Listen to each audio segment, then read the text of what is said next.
The signal came during the quietest hour of Earth's night cycle.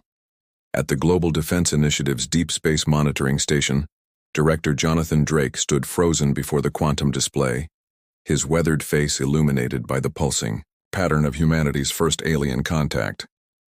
"Play it again," he ordered, his voice barely a whisper. The crystalline chime of the alien SOS filled the command center once more.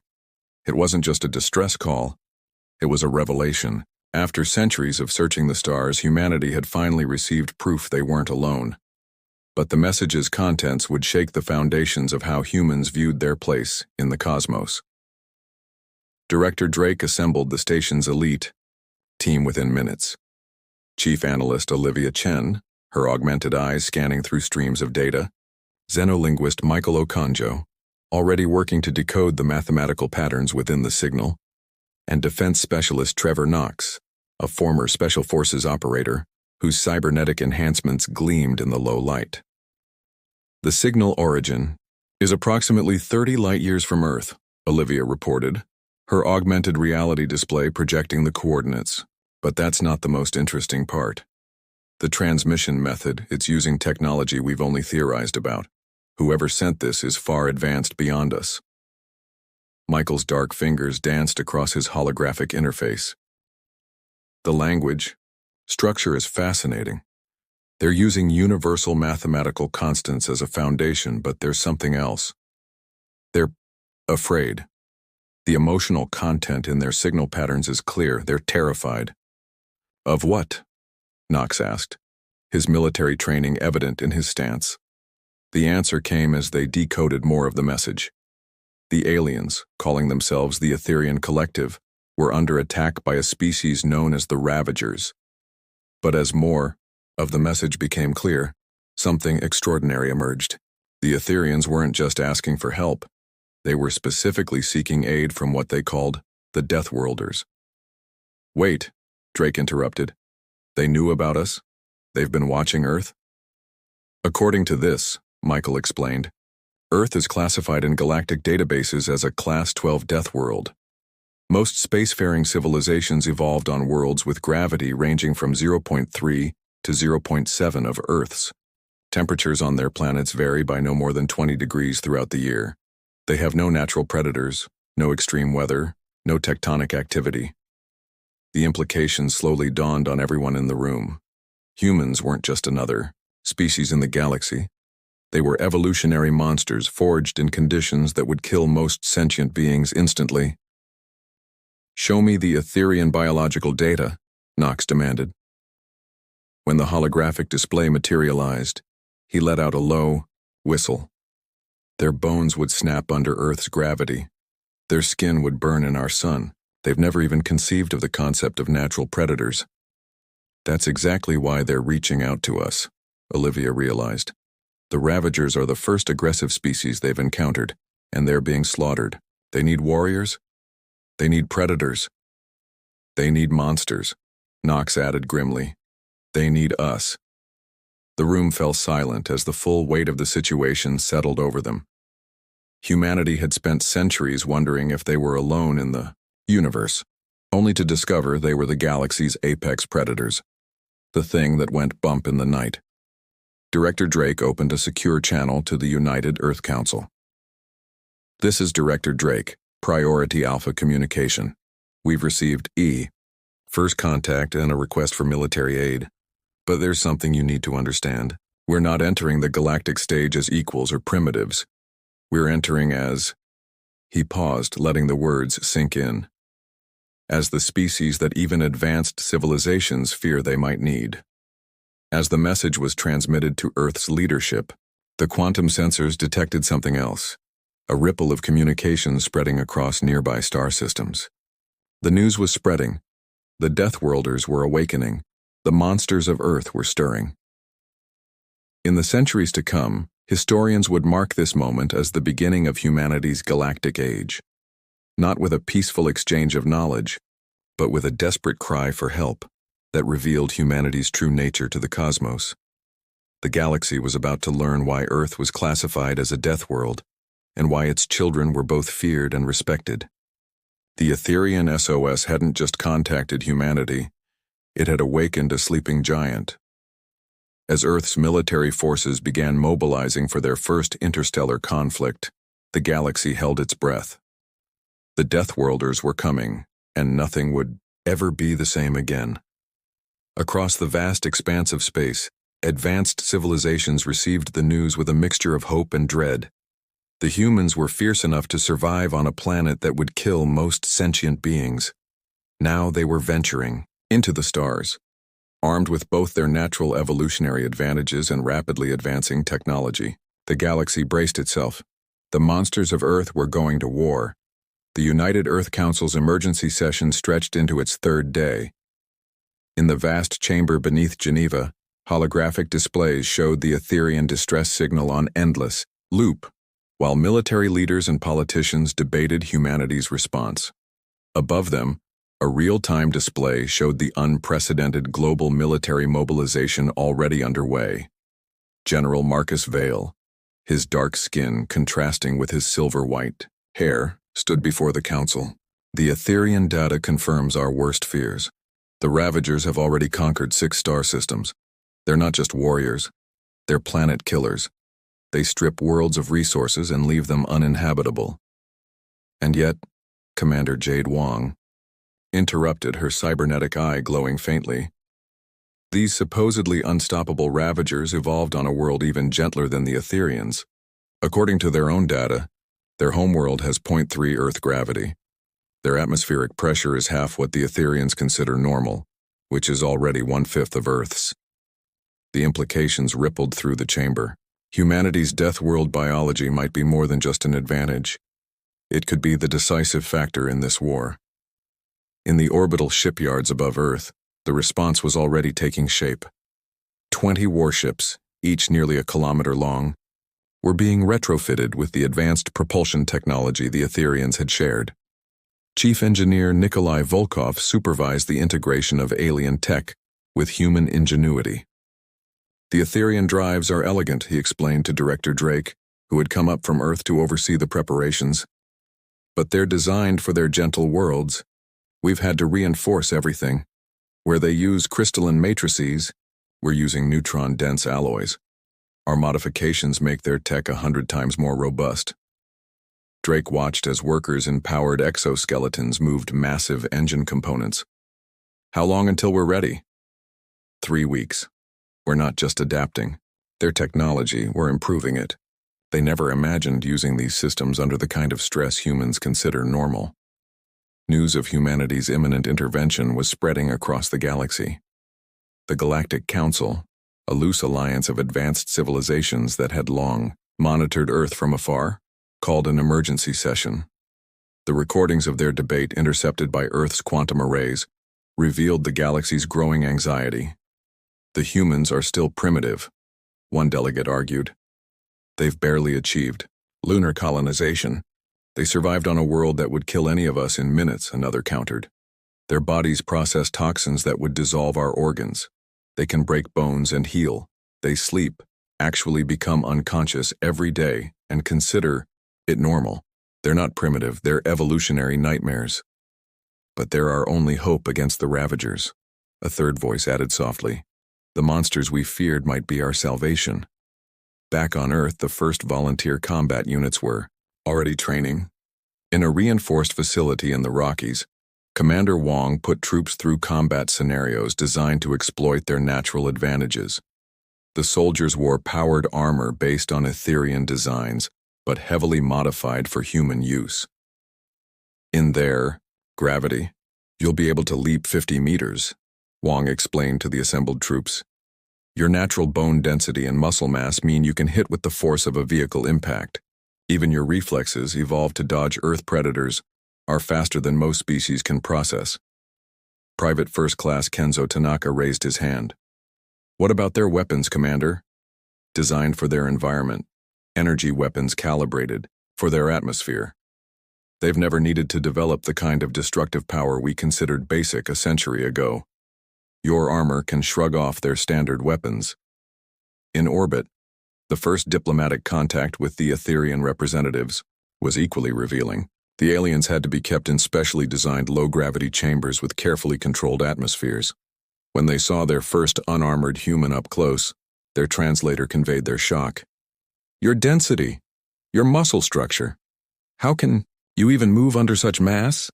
The Etherean diplomat's crystalline skin flickered with patterns of amazement and fear. "Our databases classified Earth as a death world, but seeing you in person. How did you survive in such a place?" Director Drake smiled grimly. "We didn't just survive. We became the apex predators of our world. And now we're going to show the Ravagers why that matters." The next few days saw a flurry of activity as Earth's forces prepared for their first interstellar war. The Etherians shared strategic data, but their tactical advice was largely irrelevant to beings who had evolved facing daily survival challenges. Where the Etherians saw insurmountable obstacles, humans saw opportunities. As the launch date approached, Director Drake stood in his office aboard the orbital station, watching Earth rotate below. A message from the Galactic Council had just arrived, formally acknowledging humanity's intervention in the conflict. The carefully worded diplomatic text couldn't hide their underlying concern.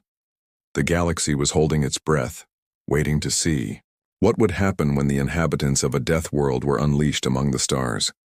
They were about to learn why Earth's harsh evolution had created not just survivors, but conquerors. In the shipyards, the final preparations were underway.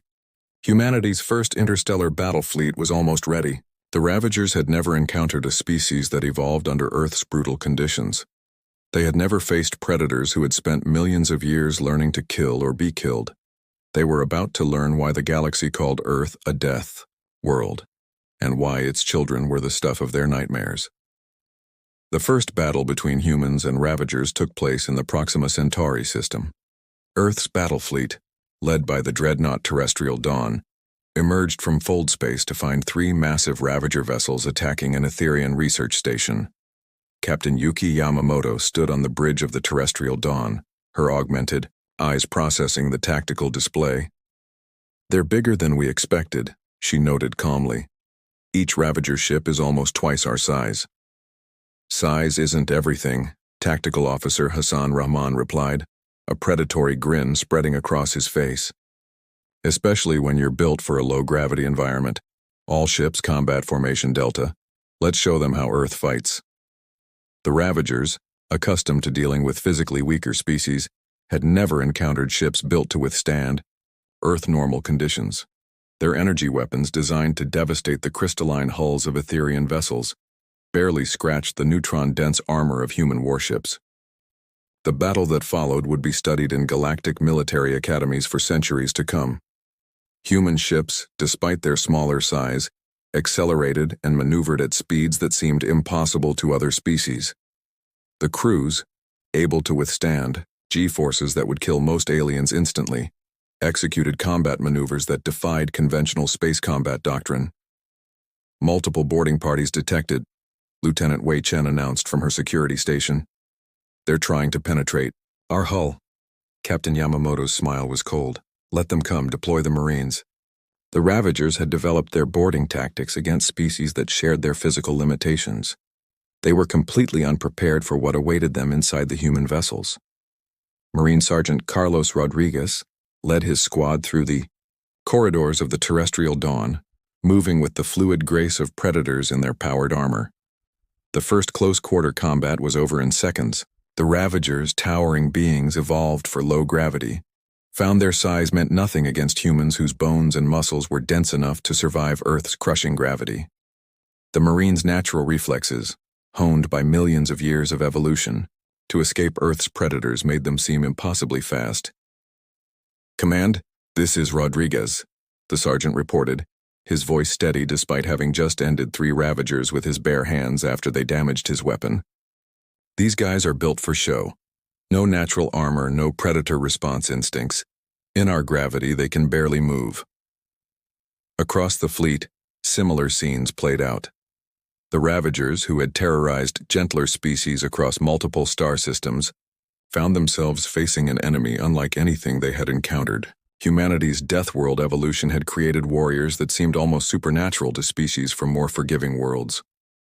On the Etherian research station, the defenders watched in awe as human strike teams demonstrated why Earth was classified as a death world.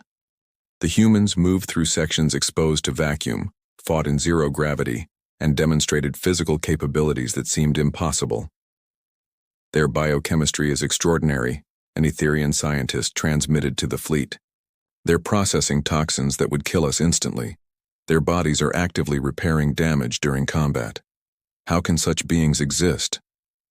The answer was simple. They existed because Earth had demanded it. Every human capability that amazed. The galaxy was the result of evolving on a world that had tried to kill them every day of their existence. The tide of battle turned decisively when the human ships executed a maneuver that the Ravagers considered physically impossible. Captain Yamamoto had ordered a burn that subjected the crews to forces that would have liquefied any other known species. The human ships emerged behind the Ravager fleet, their weapons finding weak points that the overconfident aliens had never thought to protect. Multiple reactor breaches detected on enemy vessels, Rahman reported with satisfaction. Their ships were designed for efficiency, not survival. They never expected to face weapons built to Earth military specifications. The battle lasted less than an hour. When it was over, the Ravager fleet was destroyed, and the galaxy had received its first demonstration of what Deathworld humans could do. The Etherian station transmitted the battle data to their homeworld, and from there, the news spread across the galaxy like wildfire. The Galactic Council's emergency session was flooded with reactions. Some members were horrified by the violence humans were capable of. Others were amazed by their physical capabilities. But all of them understood one critical fact. The galaxy would never be the same. These Deathworlders aren't just powerful, one council member observed. They're efficient, clinical. They don't just fight, they hunt. Like the apex predators their world forced them to become. Captain Yamamoto received the after-action reports with grim satisfaction. Human casualties were minimal, mostly minor injuries that their robust bodies were already healing. The Ravagers had never stood a chance, not against beings evolved to survive conditions that would kill most sentient species. "Send word to Earth," she ordered. First engagement successful. The Ravagers' primary advantage was terror. They've never faced an enemy that evolved in an environment more hostile than they could create. As the fleet regrouped and prepared to pursue the remaining Ravager forces, the galaxy watched and wondered. The humans had proved themselves more terrifying than anyone had imagined, but they were fighting to protect rather than conquer, using their death world capabilities to defend gentler species. The question now wasn't whether humanity would win this war. The question was how the galaxy would change once everyone understood that the monsters they had feared were now their guardians. News of humanity's devastating victory spread across the galaxy at quantum speed. Footage of the battle, captured by Etherian sensors, became the most watched transmission in known space. Species that had dismissed Earth as a primitive death world were forced to reevaluate everything they thought they knew about the galaxy's power structure. In the Galactic Council's vast chamber, traditionally peaceful species argued about the implications of humanity's emergence. The Ravager threat had awakened something far more potent and potentially more terrifying. The humans don't just fight, Ambassador Lyra of the Celestial Concordat declared, her luminescent form pulsing. With concern, they adapt. They've already improved our most advanced technology by treating it as primitive. They call our strongest materials fragile and our weapons inefficient. Intelligence Officer Zara Knight, Earth's first representative to the Council, stood calmly before the assembled aliens. Her cybernetic enhancements, considered brutal body modifications by most species, gleamed under the chamber's lights. "You've all watched the footage," she stated, her voice steady. "The Ravagers believed size and advanced technology made them invincible. They never understood a simple truth. Earth taught us that survival demands more than just tools. It demands adaptation, innovation, and the will to overcome any obstacle." The council chamber erupted in overlapping translations as dozens of species debated simultaneously. Some called for immediate alliance with Earth. Others advocated for containment protocols against the Death World threat. Meanwhile, across the galaxy, the Ravagers were experiencing something entirely new: fear. Their command structure, used to inspiring terror in others, now faced reports of unstoppable human forces advancing through their territory. Admiral Victor Rossi, commanding the human fleet from the newly commissioned dreadnought Terra Invicta, received the latest intelligence reports with grim satisfaction. "The Ravagers are abandoning their forward bases," he informed his command staff. "They've never had to retreat before. They don't even know how to do it properly." Commander Aisha Patel, head of Special Operations, pulled up a holographic display of captured Ravager data. Their entire strategy was based on overwhelming force against weaker opponents. Against us, they're learning what it means to be the prey rather than the predator. But humanity's impact extended far beyond military matters. The human capacity to survive and even thrive in conditions lethal to most species revolutionized galactic engineering and medicine.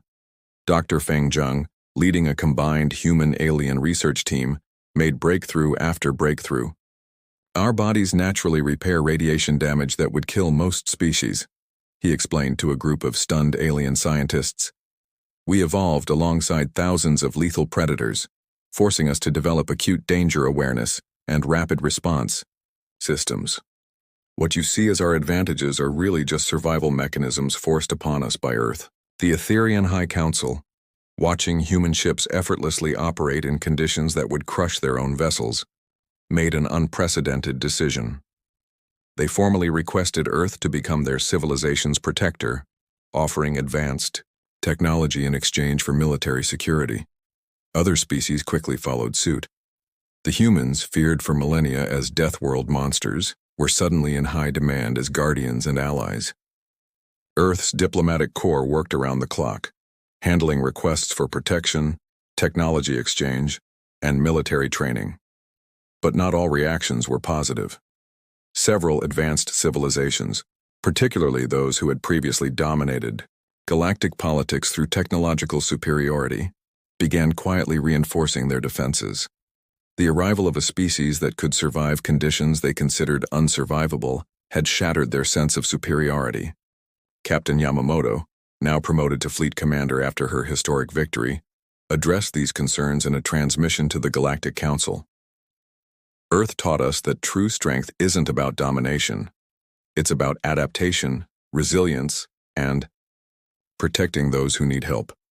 We didn't leave our death world to conquer the galaxy. We came to ensure that what happened to us, evolving through constant challenge and danger, never needs to happen to another species." Her words, translated across thousands of worlds, marked a turning point in galactic history. The humans were indeed monsters by the standards of gentler worlds, but they were monsters who chose to be guardians. In the aftermath of these events, Earth established the Terran Protection Initiative. Its mission was twofold: defend peaceful species against aggressive forces, and help other civilizations benefit from humanity's unique perspectives and capabilities. The galaxy was transforming. Species that had evolved in gentle environments began learning from humanity's experience, not to become Death Worlders themselves, but to understand how adversity could breed innovation and resilience. As human ships patrolled trade routes once terrorized by the Ravagers, as human scientists helped other species improve their technology, and as human diplomats forged new alliances, the galaxy's fear gradually transformed into something else: respect. The monsters of Earth had emerged from their death world not to conquer, but to protect. And in doing so, they had changed the galaxy's understanding of strength forever. 1 year after humanity's emergence into galactic society, the Great Hall of the Galactic Council witnessed an unprecedented gathering. Representatives from over 1,000 species assembled to ratify the Terran Accords, a document that would forever change the structure of galactic civilization. High Admiral Isabella Cruz, her battle-scarred armor worn deliberately among the ornate robes of alien diplomats, stood at the podium. Behind her, a holographic display showed Earth, the death world that had forged humanity into something the galaxy both feared and admired. A year ago, a single distress call awakened humanity to the stars, she began, her voice carrying across the chamber's perfect acoustics. You called us monsters, nightmares, deathworlders. You weren't wrong. Earth shaped us into creatures that can survive conditions most species consider impossible. But being monsters taught us something valuable, the difference between having power and wielding it wisely. The remaining Ravager fleet, now confined to a single star system under human blockade, served as a stark reminder of what happened when power was abused. Their empire, built on terrorizing gentler species, had crumbled in months against opponents evolved for combat and survival. Dr. James Chen, head of the newly established Galactic Exchange Initiative, presented data that had the assembled delegates murmuring in amazement. Human physiological advantages aren't just about combat, he explained. Our bodies process toxins that would kill most species. We heal from injuries that would be fatal to others. Even our basic survival instincts are heightened beyond what most species can comprehend. But it was the next revelation that truly captured the galaxy's attention. We've discovered something remarkable, Chen continued. When species from gentle worlds spend time around humans protected by our presence, they begin to adapt and grow stronger. Not physically, but in innovation and resilience. They're learning not just from our technology, but from our mindset. The Etherian ambassador, whose people had first called Earth for help, rose to speak. The humans have changed us, she acknowledged. A year ago, we could barely defend our research stations. Now, with human training and inspiration, we've developed technologies we never thought possible. We're still not warriors, but we're no longer helpless. Across the galaxy, the impact of humanity's emergence continued to ripple outward. The term Deathworlder had evolved from a fearful whisper to a mark of respect. Earth's harsh conditions, once seen as a curse that produced monsters, were now recognized as the forge that had created the galaxy's most effective guardians. Admiral Cruz activated a new holographic display, showing the network of human patrol routes now protecting peaceful species trade and exploration. We're not here to rule, she declared. Earth taught us that true strength comes from adaptation and cooperation. Every predator on our world, every natural disaster, every survival challenge shaped us into what we are. But it also taught us the importance of protecting those who haven't faced such trials. The Terran Accords formalized humanity's role not as conquerors, but as protectors. Earth would lead a new coalition dedicated to defending peaceful species while helping them develop their own strengths. In return, humanity would gain access to the vast knowledge and diverse perspectives of galactic civilization. But perhaps the most profound change was philosophical. Species that had evolved in gentle environments began to understand that comfort didn't have to mean weakness. The humans had shown that strength could be shared, that the lessons of a death world could be taught without requiring others to endure its hardships. The galaxy braced for our arrival, Cruz continued, expecting conquest from the Deathworlders. Instead, we offer partnership. Earth's harsh evolution made us strong, but it also taught us the value of cooperation. Every human achievement, from our first tools to our starships, came from working together to survive our world's challenges. In the decades that followed, humanity's influence would reshape galactic society. The Ravagers became a cautionary tale, while Earth's example inspired a new era of innovation and cooperation. Species that had once hidden from conflict learned to face challenges without sacrificing their peaceful nature. The galaxy had feared the awakening of the Deathworlders, only to find that Earth's harsh children made the best protectors. The Terran Accords were ratified, as human ships patrolled the stars, and as Earth's lessons spread across the galaxy, a new understanding emerged. The universe was vast and often hostile, but it had produced something remarkable. A species forged in fire that chose to use its strength to shield rather than dominate.